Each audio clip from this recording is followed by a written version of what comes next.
So welcome everyone to this sixth and last episode of this webinar series on generative AI and development and HPC. My name is Nicolas Herman. I'm a coordinator at EuroCC Belgium, and Geert-Jan Bex, also part of this project, will present the webinars.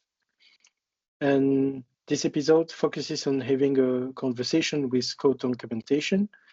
And this session will feature a presentation about Retrieval-Augmented Generation by Geert-Jan, so a live presentation, and then, as usual, some recorded demonstration of using generative AI. And as usual, there is a dedicated Q&A channel in the meeting where you can ask a question, and we will answer those questions after the session. I recall that EuroCC Belgium is the National Competence Center in high-performance computing, high-performance data analysis, and artificial intelligence. And we collaborate, share resources, and compiling training opportunities in those related topics. So now I leave the floor and the screen to Geert-Jan. Will present you about Retrieval-Augmented Generation. Here we go.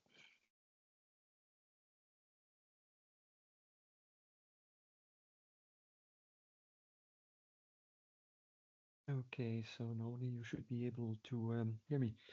All right, so maybe just to tell you why actually there is little live stuff here on this webinar. It's basically because LLMs are not reproducible, so they have random components, and that makes live demos, of course, a bit challenging.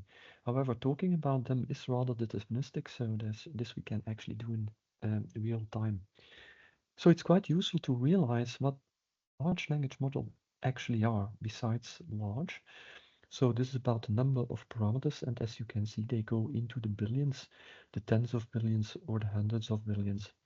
So basically, they are really, really very large. So also with respect to training sets, as you can see, the number of tokens that are used in order to train LLMs is pretty huge, again of the order of 10 to the power 12 or even more. So that's really very large data sets. But at the end of the day, they are just models, and essentially it's statistical information about the training set. That's in the end what a large language model is. So what it does is simply generate sequences of likely tokens given a certain context. And the context, of course, is provided by your prompt, by your query.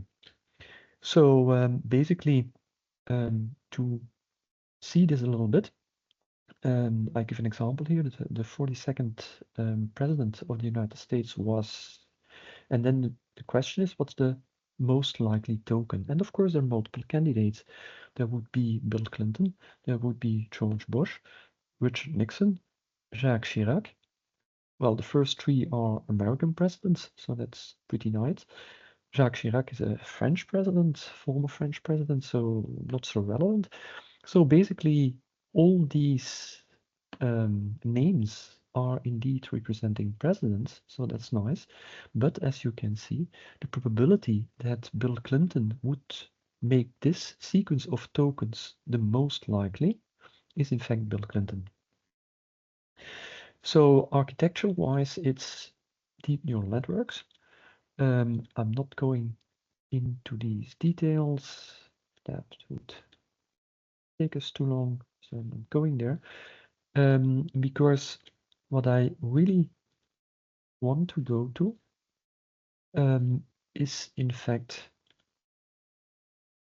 transformers themselves, because that gives you a clue as to how they work, their distinctive features. And if you want to know a bit more about it, I can recommend this paper or some discussion of it, because there are quite a number of discussions of this paper online. Attention is all you need. It was presented at MIPS in 2017, and there are a few interesting ideas in there. The use of embeddings, and this is what I really want to get to, because that is also very important for retrieval-augmented generation. Positional encoding is a bit less interesting in this context, so I'll just mention it, and then especially multi-head attention. Okay, so basically what you want to do is to predict the next output token based on an input token sequence. That's what you provide, and output tokens that the model already predicted based on your input. So that's essentially the idea. So typically a transformer consists of two parts, an encoder and a decoder. So basically those two parts will feature here as well. So we have inputs, let's not go there. One of the things to note is in fact that the input vocabulary and the output vocabulary are fixed. So essentially that means that if you present a large language model with a word consisting of tokens or containing a token it has never seen before, something will happen, but that something is not really, let's say, determined in advance. So that already gives rise to a certain level of uncertainty and a certain level of randomness. Okay. Basically, the thing is embedding, and that's an important notion. So let's discuss that in a bit more detail. So basically, you have a number of ways to represent words. And one way would be as one-hot vectors. So essentially, each word would be represented in a very long vector by a 1. All the other elements of that vector would be 0.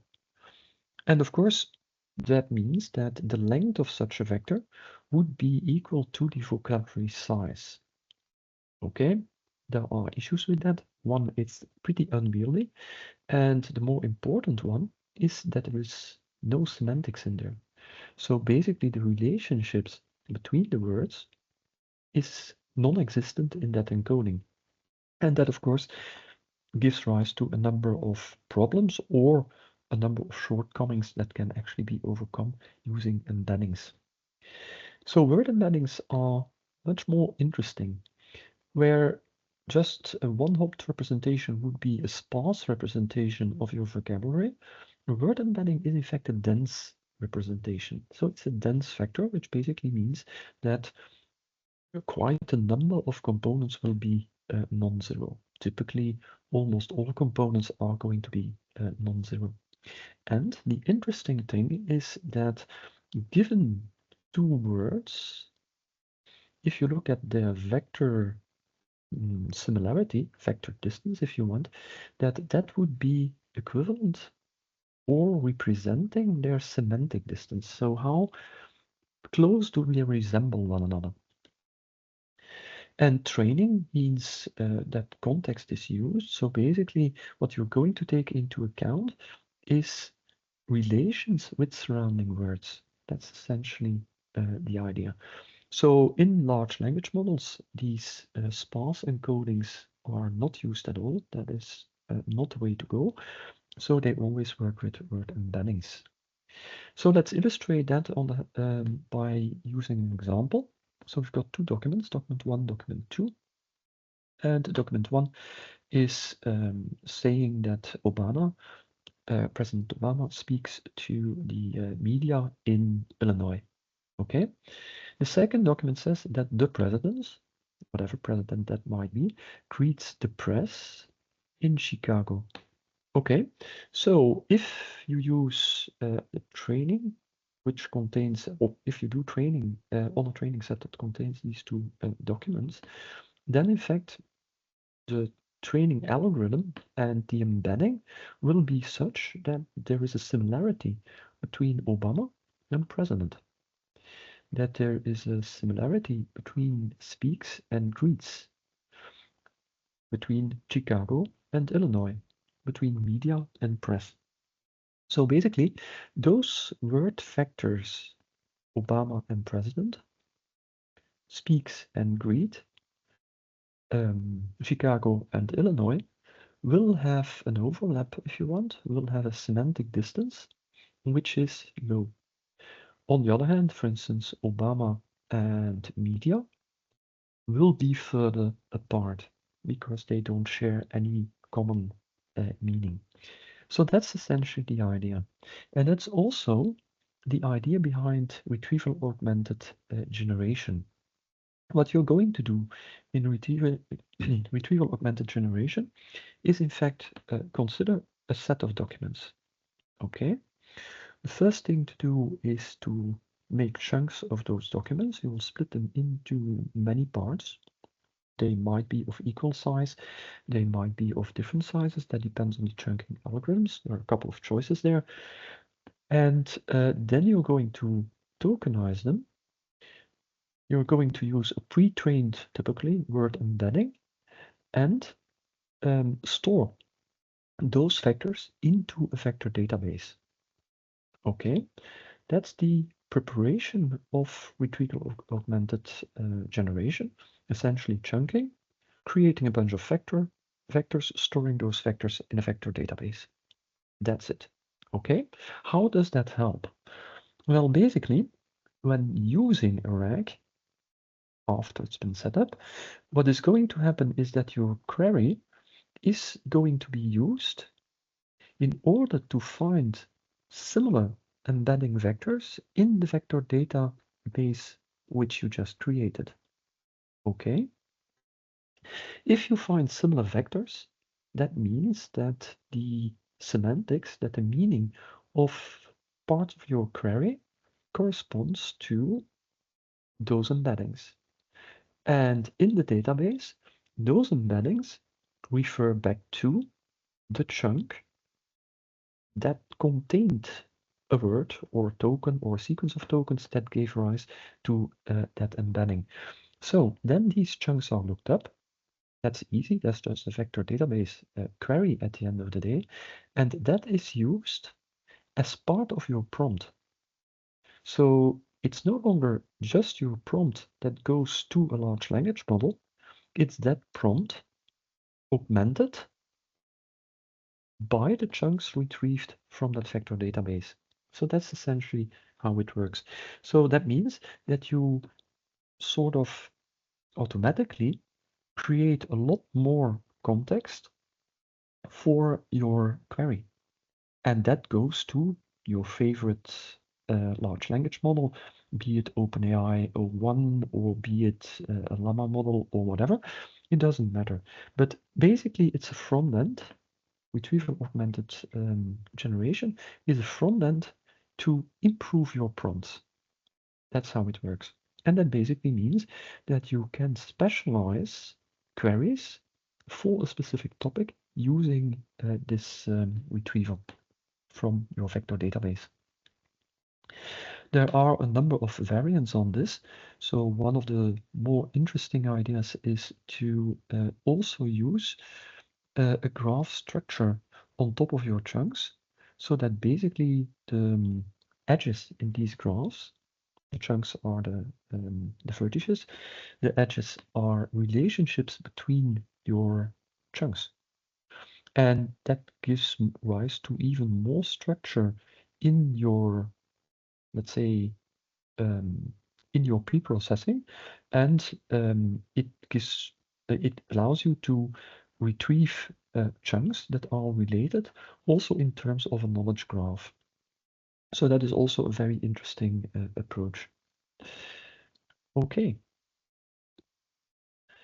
Then one of the things that is also important for large language models, and that sets them apart, well, transformers and large language models, and that sets them apart from previous methods such as LSTM or GRU. Basically, positional encoding is important, because consider the next two phrases. George Floyd was murdered by Officer Derek Chauvin in Minneapolis, or Officer Derek Chauvin was murdered by, etc. So obviously the order of the tokens is quite important because the semantics of the sentence is completely different if you swap the two names. So that is an important part of successful transformers, of successful large language models.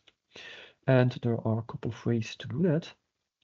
But one way, which is presented in the paper, is to actually add positional information to each vector. That's essentially the idea. Let's not go into the details. So basically, the embedded vector is augmented, gets extra information about the position of the tokens in the complete sentence, in the complete query. Okay. The last thing I want to mention is basically multi-head attention. So that is in a way where the attention in the title of the paper I mentioned is coming from. So the idea is essentially that you get three things. You get a key and a value. So in a way, you can view that as something that is similar to a Python map or a C++ map or a dictionary. You use the key in order to retrieve the value. Okay, so don't view this as a literal dictionary because the whole thing is a neural network and essentially it's a matter of connections. But conceptually, you can view it a little bit that way. And then there is a query. And the query is, of course, part of the tokens which you provide in your query. So basically, we are looking for similarities between query and key and getting values that have to do with this key/query thing. So that's essentially the idea. So this you can view as sort of a lookup table. And that happens multi-head. So essentially that means that part of the sequence of tokens is used for representing one relationship, while other parts are used to represent other relationships. So basically, these heads, and that is the multi-part I talked about, those can look at all the tokens, but in a structured way. So let's skip this. This is the mathematical part. So the multi-head thing allows you to encode during training or retrieve during inference relationships between tokens. So for instance, Germany and the Soviet Union, they can share was occupied by at some time and vice versa, but okay. Was defeated by, etc. So there are quite a number of relationships that can exist between tokens, and they all have been true at a certain point in time. So basically, that's why this multi-head attention is pretty important. And those were the key contributions of that paper and are still at the root and the power of the current generation of large language models. Okay, so the rest would be pretty technical and is less important. I'd suggest to now switch to the presentations for the demonstrations about using RAGs.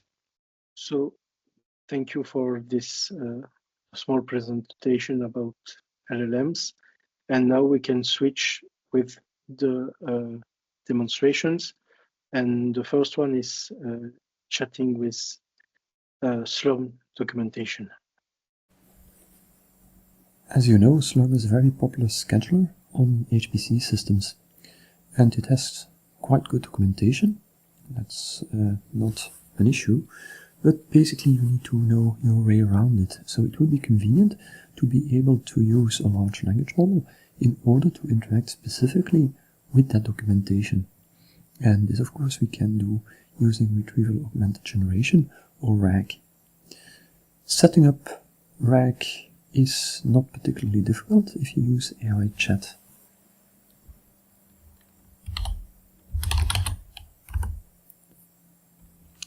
So we can create a RAG using the RAG subcommand and the name of the RAG we want to create, in this case just Slurm.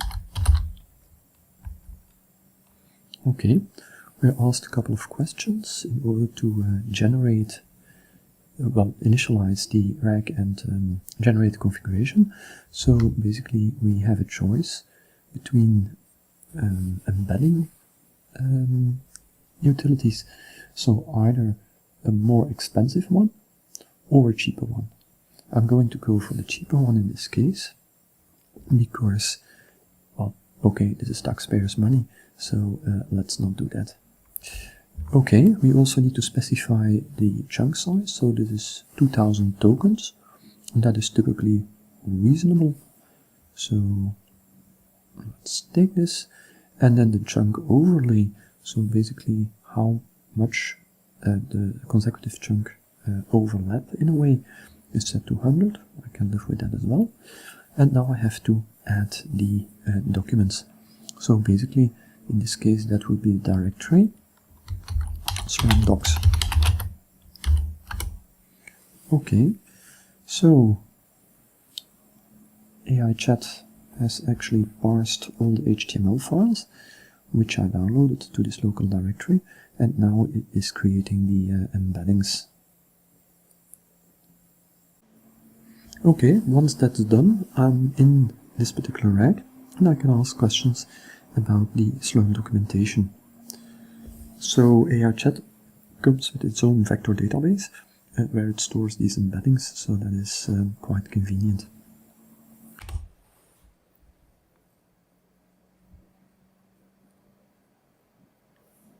So this looks quite reasonable. The number of tasks is 64, indeed, that was the number of processes I mentioned. Then the CPUs per task is 4, that's correct again, because we are using 4 threads per process. The number of nodes is 8, and the number of tasks per node is 9. So indeed, each node can actually run 9 tasks, because each task uses 4 threads. 4 times 9 is 36, which is the number, of course, on the machine, so that is correct. And then, of course, if we divide 64 by 9, and that doesn't really turn out well, but indeed 8 is the minimum number of nodes which I would need. That would allow me to have 72 processes, but then again I specified 64. So this is quite a decent answer, and it also adds the distribution is cyclic, which I may or may not be happy depending on my specific application. So here it is for chatting with some documentation, and now we will show how with AI chat you can chat with your code. Retrieval-Augmented Generation can also be used to interact with your source code. So I've created one on a local clone of a GitHub repository which I'm working on. And I can start AI chat with this RAG active immediately. You can see that from the prompt. It indicates that the worker ng RAG is active, and I can show you some information on this particular RAG. So in this case I'm using the OpenAI GPT-4o model, and you see a number of parameters for that model, but also about the RAG. So this is something that you can configure, and depending on the configuration you get better or worse results. Now you can start asking questions about that particular project, for instance, what the goal of this project is. And it determines that from the information provided in this GitHub project. AI chat can also execute various functions, so kind of external function calling, and you can start using that feature by using the role functions. As you can see, again, the prompt changes, and now I can do queries that, for instance, involve my file system. I'm asking ChatGPT to show me the content of all the C++ header files in the source directory and all subdirectories of this particular project.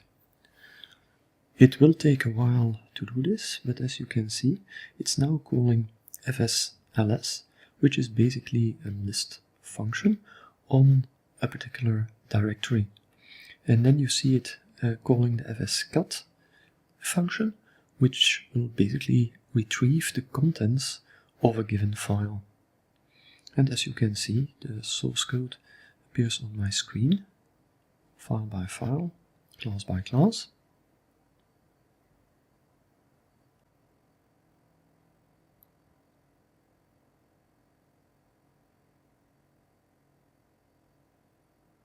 You can also ask questions about your source code. For instance, which are the member functions of a certain class, in this case, the result class.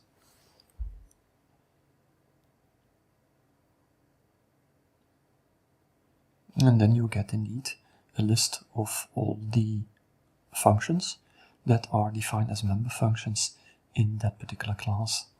I can now also ask to generate documentation for a member function in a certain class.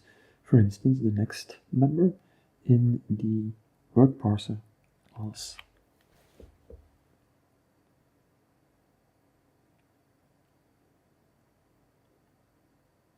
And as you can see, you get a quite decent documentation string with a brief description, a more lengthy description, and also the return type.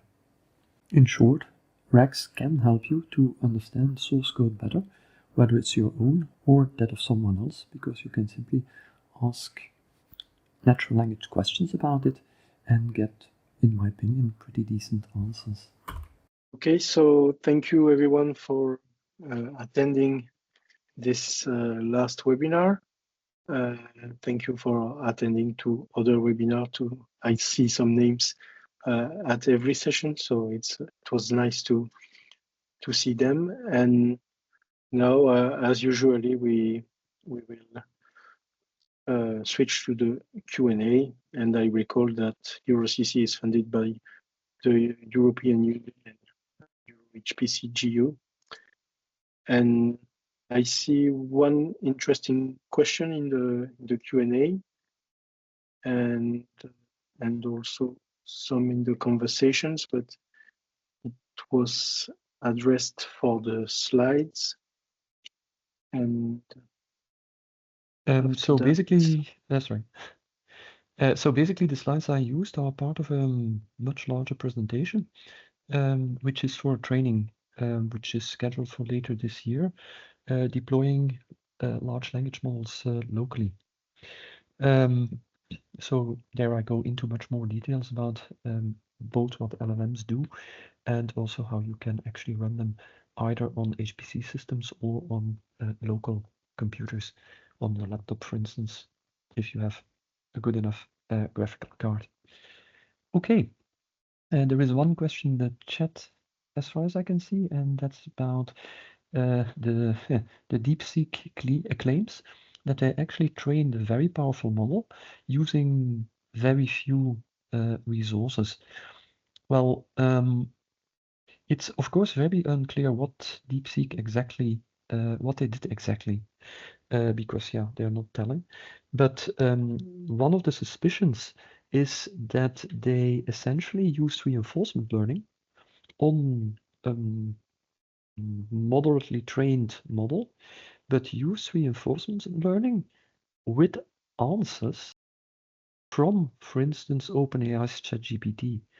And then, of course, claiming that you are training a model that's superior to whatever OpenAI has, while you actually, and much cheaper, while you actually used OpenAI's models. Yeah, that's not a fair claim. I mean, that is, yeah, that's nonsense. That's doesn't hold any water. But essentially, what they most likely did was use reinforcement learning in order to fine-tune their model and to improve performance. I hope that more or less answers your question. There is another one.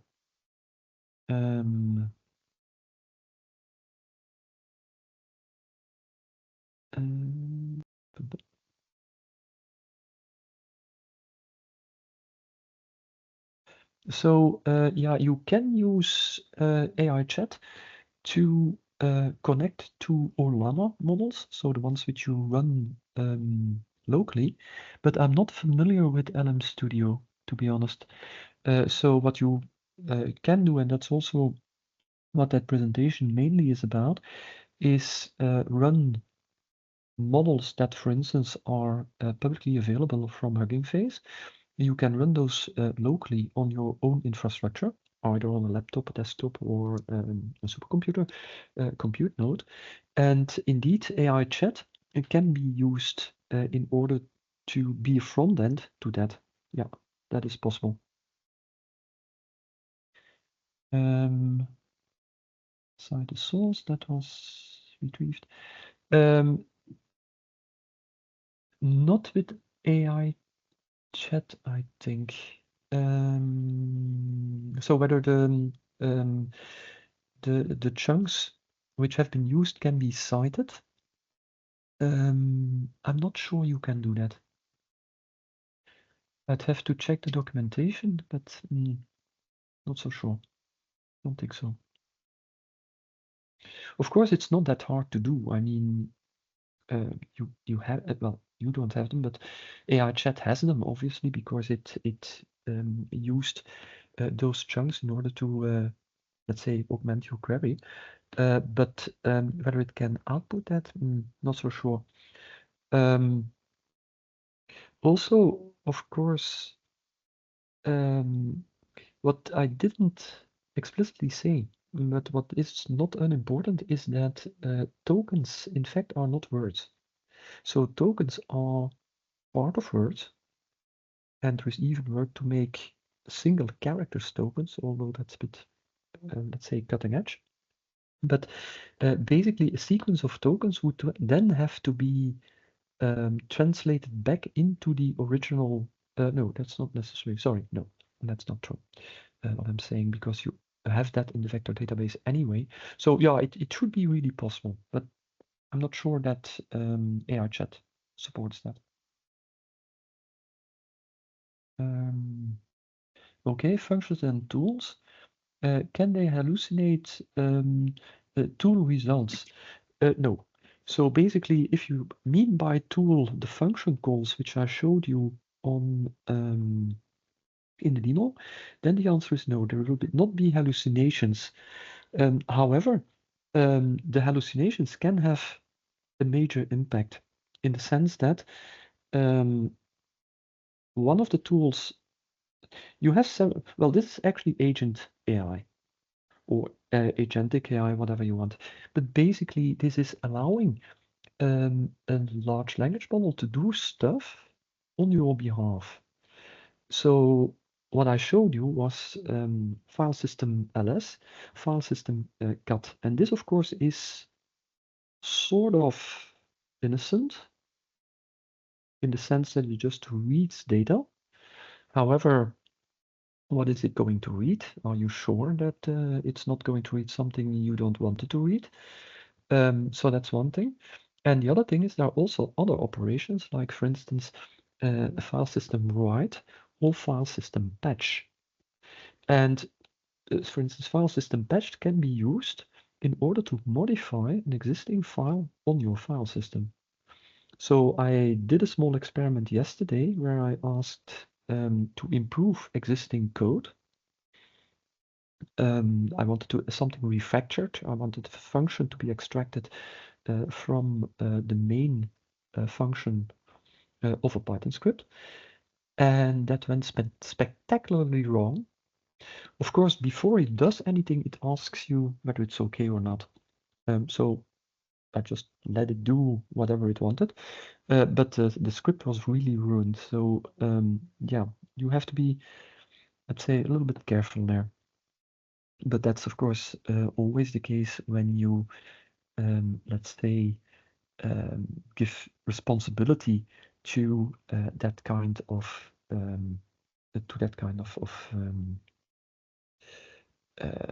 yeah, essentially AI stuff that you don't have any control over.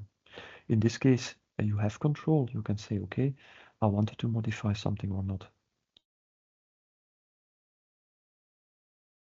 Okay, thank you very much, Gertjan, for this webinar series and those answers. I guess we exhausted the list of questions.